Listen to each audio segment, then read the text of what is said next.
آگے بڑھیں اور آپ کو بتائیں کہ نامور اداکار ریما خان کو پرائز آف پرفارمنس پر خوشی ملی، جہاں پر پاکستانی تنظیم کی جانب سے ایک تقریب کا بھی انعقاد کیا گیا۔ اسی حوالے سے ریما خان نے چینل 5 سے خصوصی گفتگو کی ہے، ملاحظہ کیجیے۔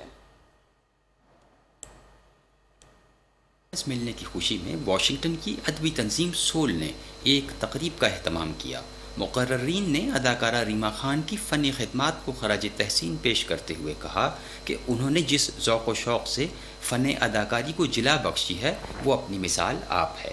انہوں نے محنت اور لگن سے فلم انڈسٹری میں مقام بنایا اور اپنی تحریروں سے بھی عوامی رہنمائی کا کام لیا ہے۔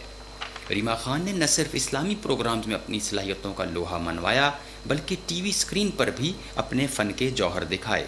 اداکارہ ریما خان نے اپنے خطاب میں کہا کہ محنت میں عظمت ہے اور میں نے ہمیشہ یہ کوشش کی ہے کہ اپنے ہر کردار کے ساتھ انصاف کر سکوں اور زندگی میں جو کچھ بھی کروں وہ ناظرین کے لیے ایک خوشگوار اثر چھوڑے۔ اس موقع پر انہوں نے حاضرین کے لیے آیت الکرسی کی تلاوت کی۔ اداکارہ ریما خان نے چینل 5 سے خصوصی گفتگو کرتے ہوئے کہا، آپ کو پرائڈ آف پرفارمنس سے حکومت پاکستان نے نوازا، ہمارے لیے بھی بڑی خوشی کی بات ہے اور ڈیفینیٹلی آپ کے لیے بھی ہے، لیکن یہ اب آپ کے فن کا اعتراف ہونا کیسا لگتا ہے؟ سب سے پہلے تو اللہ تعالیٰ کی ذات اقدس کا جتنا شکر ادا کروں اتنا کم ہے کہ اس نے اپنی رحمتوں سے اپنی برکتوں سے اتنا مجھے نوازا کہ میں تو جتنا بھی سجدے میں میرے خیال میں اس کی ایک بھی رحمت کا میں پراپر طریقے سے حق ادا نہیں کر سکتی، نہ شکر بجا لا سکتی ہوں جتنا اس نے مجھے نوازا ہے۔ یقین کیجئے کہ میری لغت میں مجھے لگتا ہے کہ وہ الفاظ ہی نہیں بنے جس سے میں اپنے جذبات کا اظہار کر سکوں یا عکاسی کر سکوں، بٹ اللہ کا جتنا شکر ادا کروں کا میں بہت اچھا لگا اور بہت بھاری ذمہ داری محسوس کر رہی ہوں۔ ہم دعا کرتے ہیں کہ آپ یہ ذمہ داری بحسن خوبی انجام دیں۔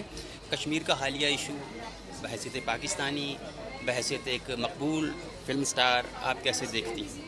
دیکھیں، فلم سٹار اور دنیاوی جتنے بھی شعبے ہیں وہ تو بعد میں آتے ہیں، مگر سب سے پہلے ایک انسان کی حیثیت سے ہمیں سب کو یہ دیکھ کر بہت تکلیف ہے کہ جو انسانیت سوچ سلوک کیا جا رہا ہے کشمیر کے اندر کشمیریوں کے ساتھ، اس کی جتنی بھی مذمت کی جائے اتنی ہی کم ہے۔ اور مجھے